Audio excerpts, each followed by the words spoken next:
The USC Trojans may have landed one of their starting cornerbacks in May with the reclassification of R.J. Sermons into the class of 2025. Welcome to Group Chat Sports. We are covering all transactions, portal, reclassification, recruiting, coaching changes, you name it. We got it on this channel. So like and subscribe if you're a college football fan.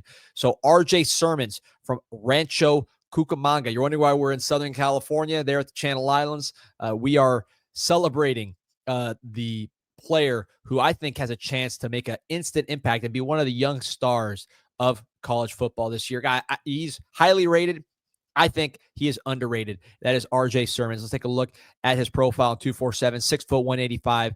Like I said, Rancho Cucamonga there in Southern California. Composites got him as the number 14 cornerback. 247's got him number 25. I think that is way, way underrated to me. I know I tend to be optimistic, some have said, but I truly believe that when you look at the specs of this guy and the way he moves and all the different attributes that he brings to the table, bloodlines, you name it, this is an elite 5-star type of player. So let's take a look at the film here with R.J. Sermon as we go over some of his specs, because again, when you add up all the traits, I think there's a guy that could help a USC secondary year one that really needs some help, and I think he could even be a freshman starter. So there you see him doing, I don't know what he does best, but one of the things he does best, which is returning kicks to the house, elite speed. So he's 6 foot 185. He's not small, but he runs 10.30, 20.88. So that's both the top time in the state, 100 meter, and it's the top time in the state in the 200 meter right now. There you see the footwork. This guy moves his feet like a corner, and then, of course, the closing speed is elite. So elite size, check.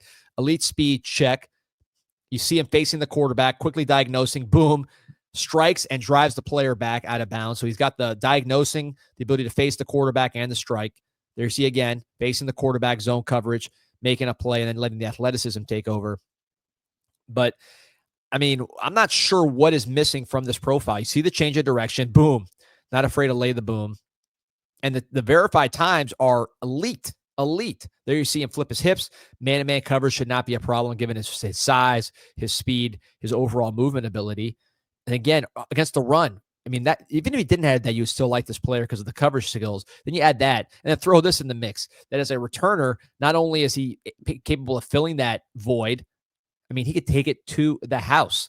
I mean, this is great job, number 7, chasing him down, because this is the fastest sprinter in the state right now. So that was a hell of a job there. But there you see, against the run, flying to the ball. He could have easily let himself stay blocked, said someone else going to make the tackle. He didn't. He wanted to go and make the play. Some details on him, the bloodlines.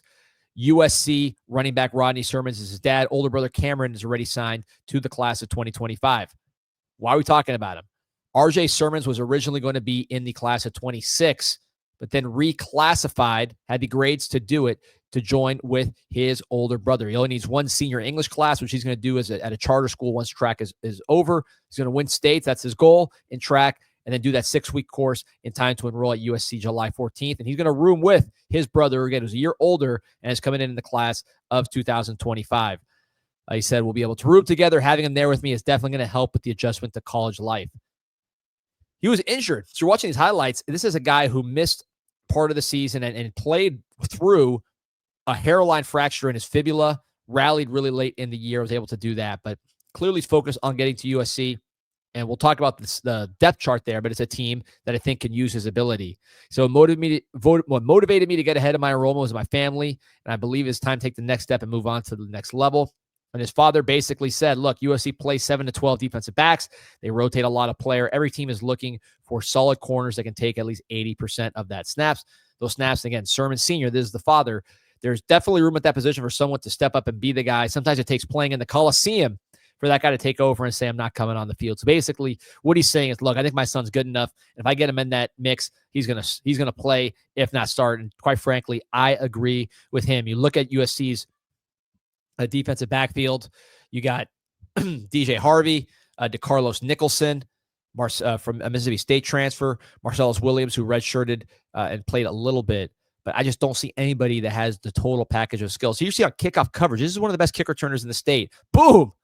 delivering an absolute strike, right? If I'm Lincoln Riley, look, I know there's a lot of pressure on Lincoln Riley to win this year. There's no secret about that. But a guy like this, it's going to be hard for me to keep him off the field. Think of Derek Stingley. Think of these super talented guys that played right away. With RJ Sermons, at a minimum, I think you're looking at what you just saw, kickoff coverage, kickoff return. That to me is the bare minimum. But really, if you do not have an NFL stud at corner, which again, I don't think between DJ Harvey, DeCarlos Nicholson, Marcellus Williams, any of those guys are saying guaranteed, elite talent, right? You're not saying any of those guys are first, second round picks as of now. Not saying they can't be.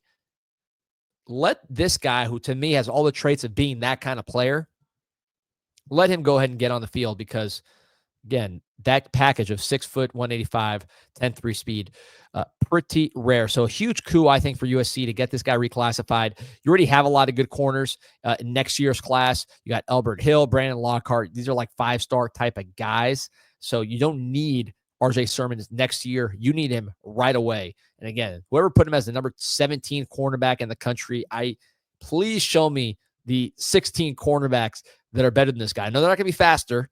They're not really going to be bigger.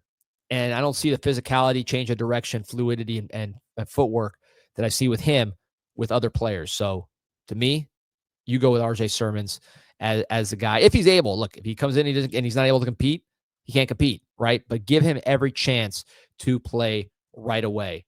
That's my view. We'll see how it all plays out. But I know if you're USC, you were excited to get this guy on campus. So remember to like and subscribe to Group Chat Sports.